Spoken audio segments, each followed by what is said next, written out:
सभी को मेरा प्यार भरा नमस्कार। मैं प्रशांत सोलंकी स्वागत करता हूं आप सबका आपके अपने परिवार में। तो भाई आज हमारी क्लास नंबर 5 है जिसमें आज हम ईडियम्स पढ़ने वाले हैं। ईडियम्स की पहली क्लास है।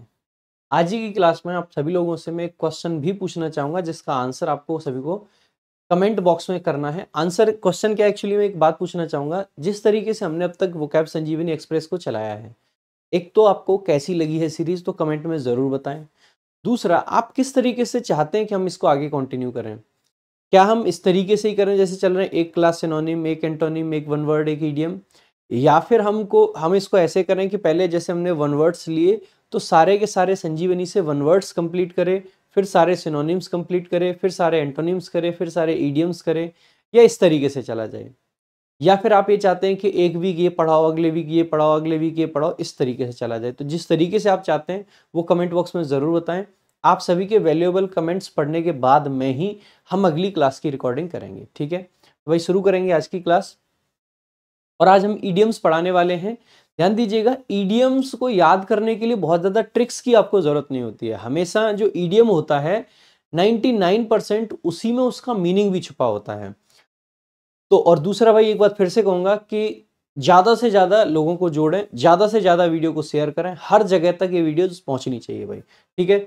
चलो भाई शुरू करेंगे आज की क्लास का। जो पहला इडियम है वो है in light of. In light of क्या होगा मीनिंग, कैसे याद रख सकते हैं? तो देखो बहुत सिंपल सी बात है। जैसे हम कहते हैं कि भाई ये सक्सेसफुल रहा। कैसे सक्सेसफुल रहा? क्योंकि इसके इसके ऊपर मतलब प्रकाश था, इसके ऊपर रोशनी थी, इसके ऊपर एक बेसिकली क्या था, अंधकार को खत्म करने के लिए कोई चीज थी, यानी कि लाइट थी। वो कौन हो सकता है? गुरु हो सकते हैं, माता पिता हो सकते हैं। तो हम जैसे कह रहे हैं ना कि माता पिता की वजह से कोई कामयाब हुआ, तो जिसकी वजह से कामयाब होते हैं, जिसकी वजह से कुछ काम करते हैं, उस लाइट में हम काम कर रहे होते हैं। तो इन लाइट ऑफ का मतलब होता है की वजह से। की वजह से यानी कि बिकॉज ऑफ। तो की वजह से यानी कि बिकॉज ऑफ। तो इन लाइट ऑफ का मीनिंग बिकॉज ऑफ। तो इसको इस प्रकार से रिलेट करके आपको याद रखना है, माता पिता की वजह से या गुरुओं की वजह से, जिसकी वजह से हमें सफलता मिली, यानी कि जिसकी लाइट में हमने अपने जीवन को निकाला, वही आपका। नेक्स्ट अगर हम बात करें अगले आपके इडियम की, अगला आपका इडियम है दैट्स ऑल सी रोट। अब देखो इसको याद करने के लिए भी कोई ट्रिक नहीं चाहिए स्पेशल। आप अक्सर करके बोलते भी देखा होगा आपने, दैट्स ऑल, दैट्स ऑल, ठीक है। हम क्या बोलते रहते हैं? दैट्स ऑल, बस इतना ही है, that's all, that is all, यानी कि जो है वो यही है। और आगे लिख रखा है सी रोट, ये अपनी साइड से ऐड कर दिया, दैट्स ऑल सी रोट लिख सकते हैं। कई बार आ सकता है दैट्स ऑल सी सैड, ठीक है। तो रोट लिख दो, सैड लिख दो, इस तरीके से हम कुछ भी लिख सकते हैं। लेकिन दैट्स ऑल बेसिकली यहाँ पे मेन इडियम है, और जिसका मतलब है कि अब कुछ बाकी नहीं है, सब कुछ खत्म है, यहीं तक है चीजें, ठीक है। तो यानी कि जब कुछ बाकी ना रह जाए तब हम क्या बोलते हैं? That's all. कई बार हम क्लास में बोलते हैं that's all for today, thank you so much. तो दैट्स ऑल का मतलब कुछ बाकी नहीं है, तो कुछ कहने के लिए बाकी ना रहना। There is nothing more to be said, कहने के लिए कुछ बाकी नहीं है। नेक्स्ट देखेंगे, अगला आपका इडियम है playing the devil's advocate. Playing देखो बहुत इंपॉर्टेंट है, 5 बार आया रिसेंट एग्जाम्स में, ठीक है। ये रिपीटेशन संजीवनी बुक में इसी तरीके से हमने मेंशन करी हुई है, और स्टार भी लग रहा है, यानी कि इससे रिलेटेड हमने कुछ फैक्ट्स भी यहाँ पे बताए होंगे। और तो प्लेइंग द डेविल्स एडवोकेट, ये क्या होता है भाई? प्लेइंग द डेविल्स एडवोकेट, इसका मीनिंग क्या होता है? बहुत सिंपल मीनिंग होता है। इसका मीनिंग होता है कोई ऐसा व्यक्ति जो आर्ग्यूमेंट करता है सिर्फ इसलिए क्योंकि उसको मजा आ रहा है आर्ग्यूमेंट करने में, या जस्ट वो आर्ग्यूमेंट करना चाह रहा है, किसी चीज को लेके बहस करना चाह रहा है, इसीलिए बहस करता है। यानी कि वहां पे बहस करने का कोई लॉजिक नहीं है, कोई मतलब ही नहीं है बहस करने का। तो जस्ट उसको मजा आता है बहस करने में, या वो बहस करना चाह रहा है इसीलिए बहस करता है। उसी को क्या बोल सकते हैं? Playing the devil's advocate. Playing the devil's advocate. कई बार जो नेगेटिव चीजों का पक्ष लेते हैं उसके लिए भी इस इडियम का प्रयोग कर लेते हैं। कोई ऐसा व्यक्ति जो कुछ गलत का पक्ष ले, उसके लिए भी कई बार इसको यूज किया जा सकता है। तो इसका मीनिंग क्या हो जाएगा? One who argues against something just for the sake of arguing, मतलब बिना किसी वजह के ही बहस करता है, उसकी कोई वजह नहीं है, जस्ट उसको बहस करनी है, ठीक है, ये कह सकते हैं। आगे देखेंगे, अब भाई ये हमारी बुक में दे रखे हैं डेविल से रिलेटेड जितने भी आपके इडियम्स हैं, इनको थोड़ा जल्दी जल्दी मैं आपके सामने रीड कर देता हूं। टॉक या स्पीक ऑफ द डेविल, जैसे हम कहते हैं ना, शैतान का नाम लिया, शैतान हाजिर, यानी कि जिसका जिक्र करें वही पर्सन आ जाए, तो उसको इंग्लिश में कहते हैं टॉक या फिर speak of the devil. And he shall appear, तो इसका मतलब होता है जिसका नाम लिया वही आ जाए। एक है between the devil and the deep blue sea. अब देखो डेविल का मतलब होता है शैतान, तो शैतान के और गहरे समंदर के बीच में कोई फंसा हुआ है। एक तरफ शैतान है वो मार देगा, दूसरी तरफ गहरा समंदर है वहां डूब जाएगा। यानी कि दो मुश्किल परिस्थितियों में कोई अगर फंसा हुआ है, ऐसी सिचुएशन में ना तो ये चूज कर सकता ना ये कर सकता। एक आपका इडियम है क्राफ्टी डेविल। क्राफ्टी, क्राफ्टी का मतलब होता है तेज, चतुर, चंचल, चालाक। तो क्राफ्टी डेविल का मतलब हो जाएगा एक बहुत तेज पर्सन, चतुर इंसान। एक आपका इडियम है डेविल मे केयर। ये आपके अक्सर करके एटीट्यूड के लिए बोला जाता है, यार उसका एटीट्यूड तो डेविल मे केयर एटीट्यूड है, ठीक है। So care free and relaxed, लापरवाह किस्म का आदमी है, उसको फर्क नहीं पड़ता है पढ़ाई हो रही है नहीं हो रही, डेविल मे केयर, ठीक है, इस टाइप का पर्सन। एक है आपका handsome devil.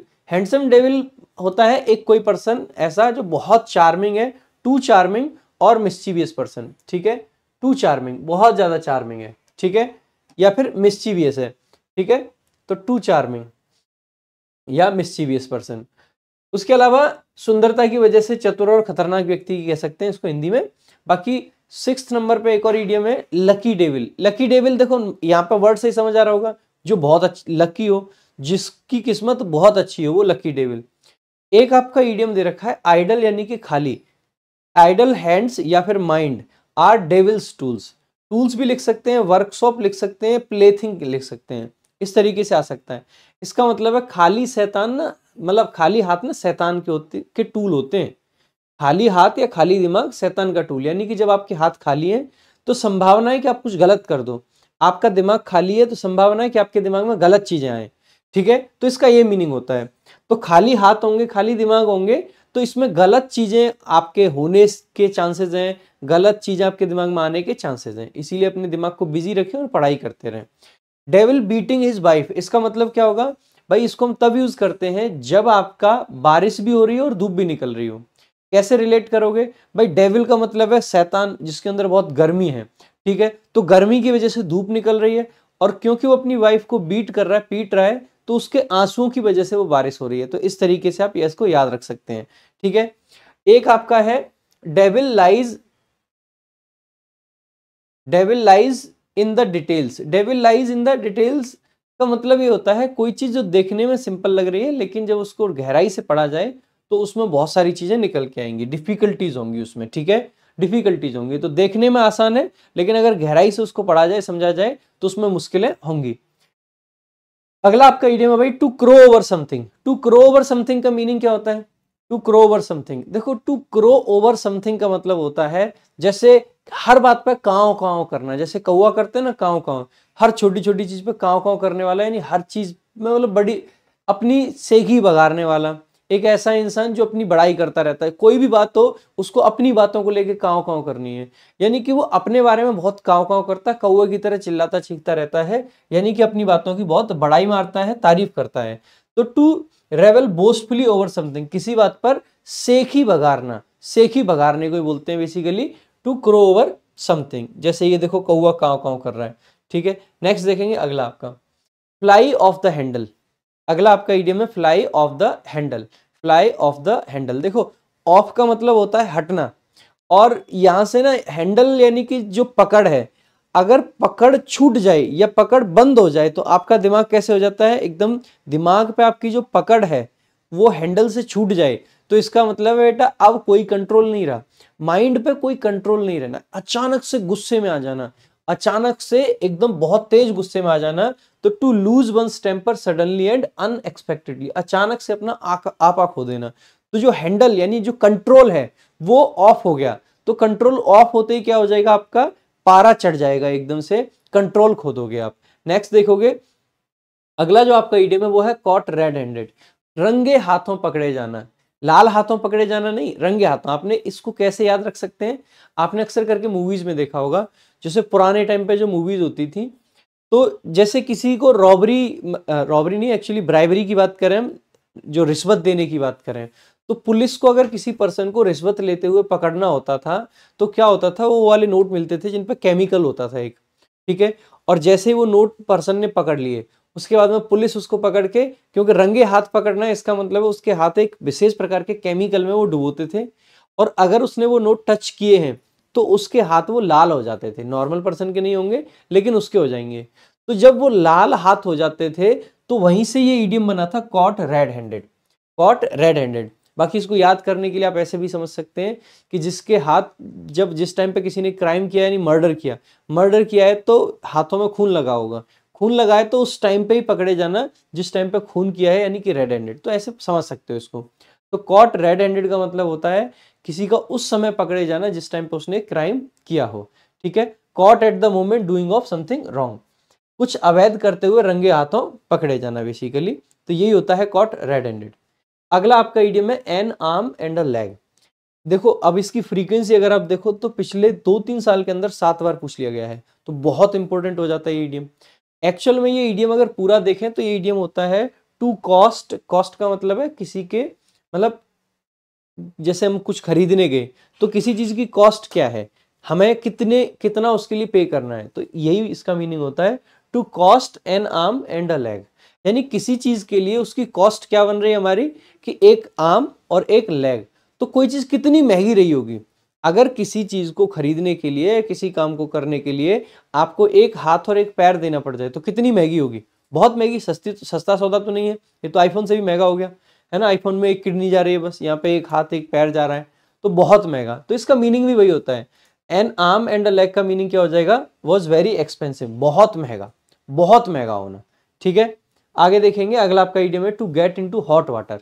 To get into hot water, अब देखो एकदम उबलते पानी में आप अचानक से, जैसे मान लीजिए घर में शादी ब्याह चल रहा है और मतलब सब खुश हैं, आप भी एकदम मस्त हो, मौज ले रहे हो, और तभी आलू उबालने के लिए पानी रखा था और पानी गर्म हो रहा और आप उसमें गिर गए, तो क्या हो गया, मुश्किल में पड़ गए। तो basically to get into hot water का मतलब क्या हो जाएगा, मुश्किल में पड़ जाना, मुश्किल परिस्थिति में फंस जाना। तो basically to get into trouble, मुसीबत में फंसना। नेक्स्ट देखेंगे। अगला आपका इडियम है a flash in the pan. A flash in the pan, देखो इसको आप ऐसे याद रख सकते हैं, कई बार आप रील्स वगैरह में देखते होंगे, वो कुछ जो मतलब अलग अलग तरीके के लोग होते हैं ना, जब खाना बना रहे होते हैं, नई नई चीजें बना के दिखाएंगे, नई नई डिश, तो वो ऐसे दिखाएंगे। एकदम से एक रील आपने शायद देखी हो कभी यूट्यूब पे या फेसबुक वगैरह पे, उसमें वो इस तरीके से जो पैन होता है, जो मतलब बेसिकली ऑमलेट वगैरह बनाने के लिए या रोटी बनाने के लिए जो तवा होता है, उसी टाइप से थोड़ा सा बंद होता है पैन।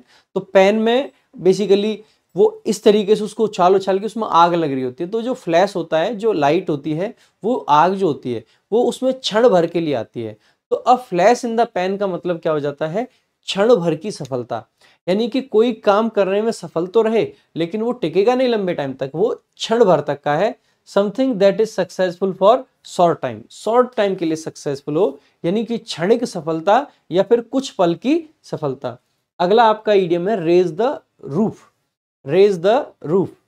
रेज द रूफ का मीनिंग क्या होता है भाई, रेज द रूफ, जैसे जब कोई परफॉर्म करता है कहीं पे भी, कोई भी आर्टिस्ट है, कोई है, तो जब वो आर्टिस्ट परफॉर्म करता है तो उसकी परफॉर्मेंस से, जब कहते हैं ना एकदम कतई धुआं उठा दिया, तो धुआं नहीं, यहाँ पे ये समझ लीजिए छत को ऊपर उठा दिया तालियों की गड़गड़ाहट से, या फिर वो इतनी जोर से गा रहा है, इतने एनर्जी के साथ परफॉर्म कर रहा है कि छत को भी ऊपर उठा दे, तो वही होता है इसका। तो बेसिकली इसका मीनिंग क्या हो जाएगा, टू प्ले और सिंग वेरी लाउडली और एंथुजियास्टिकली, एकदम जोर शोर से पूरे दम से गाना या फिर कुछ प्ले करना। ठीक है, तो यही होता है उत्साह में खेलते हुए तेज आवाज करना बेसिकली। अगला आपका इडियम है फूड फॉर थॉट। थॉट का मतलब होता है विचार। विचार के लिए क्या दे दिया आपने, खाना, यानी कि विचार को खाना नहीं मिलेगा तो विचार आएंगे ही नहीं, और विचार को खाना दे दिया यानी कि आपने अपने दिमाग को सोचने के लिए कुछ दे दिया कि बेटा अब इस बात पे तू सोच, विचार कर। तो फूड फॉर थॉट का मतलब है समथिंग वर्थ थिंकिंग अबाउट, यानी कि कोई भी चीज ऐसी जिसके बारे में सोचा जाना चाहिए, कोई चीज जिसके बारे में चिंतन किया जा सके। Something worth thinking seriously about, something worth thinking seriously about. तो फूड फॉर थॉट का मतलब क्या होता है, सोचने के लिए कुछ मिल गया है। ठीक है, नेक्स्ट देखेंगे फायर इन समवंस बेली। देखो बेली क्या होता है, ये जो पेट होता है, आपने सुना भी होगा बेली फैट जो लटका रहता है ना यहाँ पे लोगों के पेट, उसको बेली फैट बोल देते हैं। ठीक है, और बेली बेसिकली आप इसको याद रख सकते हैं पेट से। ठीक है, और जब कहते हैं ना कि आग है भाई साहब, किसी के अंदर आग है, अंदर है यानी अंदर तो यही होगी आग, तो जब किसी के अंदर आग है यानी कि कुछ कर गुजरने की उसके अंदर ललक है, वो कुछ करना चाहता। तो फायर इन समवंस बेली का भी यही मीनिंग होता है basically, one who is energetic and enthusiastic about something. तो अगर किसी के पेट में वो आग है, किसी के अंदर वो आग है, तो वो पर्सन के लिए हम कह सकते हैं फायर इन समवंस बेली, किसी चीज को लेकर बहुत ज्यादा उत्साहित। नेक्स्ट है look to. Look to, look to की देखो, टू हम जब लगाते हैं जब किसी की तरफ देखते हैं, ठीक है। तो लुक टू बेसिकली, तो जब हम हर चीज के लिए, जैसे मान लीजिए आपको चाहिए जी एक पेन, आप छोटे से बच्चे हो इतने बड़े, ठीक है, आपको एक पेन चाहिए, आप क्या करोगे, पापा पेन। आप फिर थोड़े से बड़े हुए, आपको मान लीजिए छोटा सा कोई खिलौना चाहिए, पापा खिलौना। आप फिर और बड़े हुए, साइकिल चाहिए, पापा साइकिल। तो आप क्या कर रहे हो, पापा की तरफ बार बार देखते हो ऐसे जाके, तो you look to your father. Look to यानी कि बेसिकली आप उन पर डिपेंडेंट हो, तो उन पर रिलाई करते हो। तो लुक टू का मतलब होता है किसी पर रिलाई करना, किसी पर निर्भर होना। तो किसी पर रिलाई करना बेसिकली क्या होता है, look to. So look to someone यानी कि किसी पर आप निर्भर करते हो, उसी के भरोसे हो। नेक्स्ट है to chew the fat. To chew the fat, अब देखो इसको ऐसे याद रख सकते हैं, गांव देहात में आपने देखा होगा लेडीज वगैरह अक्सर मोटी भी हो जाती हैं, शहर में भी हो जाती हैं, गांव में भी नहीं, शहर में भी खूब होती हैं। अब उनको फैट अगर कम करनी है तो कुछ और तो है नहीं, ठीक है, तो वो क्या करेंगी, फैट को चबाना पड़ेगा, और चबाने के लिए क्या करते हैं, बातें करते हैं। और भाई क्योंकि शहर में क्या है, दरअसल लोग हैं नहीं, आस पड़ोस के लोगों से बातचीत नहीं होती, तो शहर की लेडीज फैट को चबा ही नहीं पाती, इसलिए मोटी हो जाती हैं। और गांव में तो भाई पूरी पंचायत बैठती है, पूरे पूरे दोपहर दोपहर है ना, तो वहां पर लेडीज पूरे फैट को चबा जाती हैं, बातें कर करके, गपशप करके, तो वहां पे मोटी नहीं होती हैं। तो वो फैट को खा गई, चबा गई, क्योंकि बातें कर पाती हैं, और इतनी आस पड़ोस की इकट्ठी हो जाएंगी, पूरा गांव इकट्ठा हो जाए एक बार में। शहर में क्या, कोई है नहीं बात करने के लिए, कोई बात करने के लिए नहीं, शहर की लेडीज गपशप नहीं कर पाती, इसीलिए अक्सर करके मोटी हो जाती हैं। तो to to chew the fat का मतलब क्या हो जाएगा, बेसिकली गपशप करना। जस्ट आपको याद कराने के लिए ऐसा बोला है, कोई शहर का मेरी बात का बुरा मत मान जाना, कोई लेडीज मेरी बात का बुरा मत मान जाना, ठीक है। तो बेसिकली गपशप करना, टू च्यू द फैट। अगला है a slap on the wrist. A slap on the wrist का मतलब क्या होता है, बस छोटा सा ऐसे मार दिया, a slap on the wrist, छोटा हल्का सा थप्पड़ मार दिया। तो ये क्या है, एक छोटी सी पनिशमेंट है, आपसे कोई गलती हुई, आपके बाबू ने आपको कैसे मार दिया है, ऐसे करोगे, तो छोटी सी पनिशमेंट मिल गई आपको, ठीक है। और बाबू का मतलब हो सकता है मम्मी पापा, कोई भी किसी को बाबू बोल सकते हैं आजकल, ठीक है, सबको बोल सकते हैं। बाबू का मतलब होता है किसी को बहुत प्यार से संबोधित करना। अब जरूरी नहीं है कि बाबू आप उसी को बोलो, किसी को भी बोलो अपने घर में, ठीक है। तो a slap on the wrist का मतलब क्या होता है, अ माइल्ड, माइल्ड का मतलब हल्की सी पनिशमेंट, यानी चेतावनी या मामूली सजा, मामूली सजा, जैसे दंड बैठक लगवा दी, ठीक है। आगे देखेंगे, अगला है टू प्ले विथ फायर। आग के साथ खेलना। भाई आग के साथ खेलने का मतलब क्या है, फालतू का रिस्क लेना, जल जाएगा भाई। आग के साथ खेलने का मतलब क्या होगा, टू प्ले विथ फायर, आग के साथ खेलना यानी फालतू का रिस्क लेना, ठीक है। तो to take a foolish risk, वे बजाय जोखिम लेना। नेक्स्ट आपका जो इडियम होगा, जैसे देखो ये फालतू का रिस्क ले रहा है, अब भाई हट जा, जल जाएगा, आग लग जाएगी, मर जाएगा। अगला आपका इडियम है to take your eye off the ball. Off का मतलब क्या होता है, डिस्कनेक्ट करना, हटना। अगर आंखें बॉल से हट गई तो बेसिकली क्या हुआ, अटेंशन हट गया, ध्यान नहीं दे रहे हो। आंखें बॉल से हट गई तो ध्यान नहीं दे रहे हो, तो बस यही इसका मीनिंग हो जाता है, to stop paying attention for a moment. एक क्षण के लिए बस अपना मतलब नजरअंदाज करना, अटेंशन हटा लेना, ठीक है, एक क्षण के लिए। नेक्स्ट देखोगे अ बुल मार्केट। अगर आपने वो मूवी देखी होगी स्कैम 1992, या फिर आपने लाइक बिग बुल करके मूवी आई थी अभिषेक बच्चन की, वहां से आपको समझ आएगा। शेयर मार्केट में वो मार्केट जिसमें प्राइसेस बढ़ रहे हो, उसी मार्केट को बुल मार्केट के नाम से जाना जाता है। तो अब बुल मार्केट कौन सी मार्केट है, जिस मार्केट में प्राइसेस हाई जा रहे हो, बढ़ता हुआ जो बाजार होता है उसी को बोलते हैं। देखो ईडियम्स थोड़े आसान होते हैं, तो मैं ये ट्राई कर रहा हूँ कम टाइम में आपको ज्यादा ईडियम्स बता पाए। मैं इस संजीवनी एक्सप्रेस सीरीज के तहत मेरा जो मानना है वो ये है, क्योंकि इस सीरीज को 9th 10th 11th 12th के बच्चे भी देखें, इस सीरीज को हर एग्जाम वाले बच्चे देखें, हर कोई देखे, सीरियस से सीरियस कैंडिडेट इसको देखे। इसीलिए मेरा टारगेट ये है कि इस सीरीज को इस तरीके से रखा जाए कि कंटेंट बहुत जबरदस्त रहे और आप सभी को पढ़ने में मजा भी आए, ठीक है। आपका हंसना वसना भी लगा रहे, आपके लिए हर चीज़ का इंतजाम हमने करने का प्रयास किया है। बहुत एफर्ट लगता है एक एक चीज़ को करने में। और देखो ये सीरीज, अब आज की क्लास, आज का इवेंट आपको नहीं लगा दिखा होगा पहले से, क्योंकि आज की ये अभी मॉर्निंग में मैं क्लास रिकॉर्ड कर रहा हूँ, 10 बजे क्लास अपलोड होगी। फिर मुझे अभी ऑफलाइन क्लासेस लेनी है, उसके बाद में ऑनलाइन क्लासेस लेनी है, उसके बाद मैं कल के लिए वीडियो रिकॉर्ड करूंगा, तो आज शाम को जाके, मतलब अभी दिन में ही करूंगा तो शाम को जाके वो क्लास लग पाएगी। अगर दिन में नहीं हो पाई तो रात को वीडियो रिकॉर्ड होगी, सुबह अपलोड होगी। और फिर मुझे परसों की वीडियो भी आज ही रिकॉर्ड करनी पड़ेगी, क्योंकि कल दिन में उसमें थोड़ी बहुत एडिटिंग होगी और कल शाम को उसको इवेंट लगाएंगे, यानी आज 3 वीडियो रिकॉर्ड करनी पड़ेंगी। तो काफ़ी एफर्ट भी लगता है मेरे भाई, तो वीडियो को लाइक शेयर जरूर किया करें, ज़्यादा से ज़्यादा सपोर्ट आप सभी लोग जरूर करें। अगला आपका इडियम है a fish out of water. A fish out of water का मतलब है, देखो पानी से बाहर मछली कैसा फील करेगी, बहुत अजीब सा। तो अपने जो सामान्य वातावरण है उससे बाहर अगर कोई व्यक्ति है तो उसको हम कह सकते हैं a fish out of water. A fish out of water, a person out of accustomed environment, व्यक्ति जो असहज स्थिति में हो उसी को बोल सकते हैं fish out of water. Next भाई देखो, ये पहले पेज के पूरे आपके इडियम्स थे, ये मैंने करा दिए। थोड़ा सा स्पीड में भी मैंने इसीलिए रखा क्योंकि रिलेटिवली इजी है। अगर आपको थोड़ा सा भी मुश्किल लगा हो, वीडियो को 2 बार आप देख लेना, क्योंकि छोटी वीडियो है, ठीक है। तो इस तरीके से आपको सारे के सारे इडियम्स जल्दी याद हो जाएंगे। तो भाई कैसी लगी वीडियो कमेंट बॉक्स में बताना। बाकी जो बच्चे बैच चेकआउट करना चाहते हैं, ये आरजी विक्रमजीत ऐप पे हमारा इंग्लिश वीओडी बैच है, ये आप चेकआउट कर सकते हैं। सारे जो हमने ये वन वर्ड्स वगैरह पढ़ा रहे हैं, ये सारे के सारे वोकैब संजीवनी में दे रखे हैं। कॉम्प्रिहेंशन क्रांति, कॉम्प्रिहेंशन के लिए अगली मतलब अच्छी बुक है। और जो आपकी अगली क्लास आएगी वो वन वर्ड सब्स्टिट्यूशन की आएगी। उसके बाद में आप मुझे बताना कि वन वर्ड को पूरा खत्म करें पहले, या फिर जैसे अभी चल रहे हैं वैसे। तो वीडियो के कमेंट में भाई जरूर बताना। इस क्लास की पीडीएफ और बाकी क्लासेस की पीडीएफ वोकैब वंडर्स आपका जो टेलीग्राम चैनल है वहां पे मिलेगी, और इंग्लिश बाय प्रशांत सर जो टेलीग्राम चैनल है वहां पे भी आपको मिल जाएगी। बाकी इंग्लिश बाय प्रशांत सर पे आपको सारे अपडेट्स वगैरह सब कुछ मिलता रहेगा। वोकैब के रेगुलर क्विज, आपको इस क्लास का जो शाम को क्विज होगा वो वोकैब वंडर्स टेलीग्राम पे होगा, तो जरूर ज्वाइन कर लें, लिंक आपको डिस्क्रिप्शन में मिल जाएगा। बाकी क्लासेस कैसी लग रही हैं अपना फीडबैक जरूर दें। बाकी आप सभी लोगों का तहे दिल से धन्यवाद, बहुत सपोर्ट भी किया है भाई। इसी प्रकार से थोड़ा दिन और सपोर्ट करें और आज की वीडियो को भी ज़्यादा से ज़्यादा शेयर करें। Thank you so much. जय हिंद, जय भारत।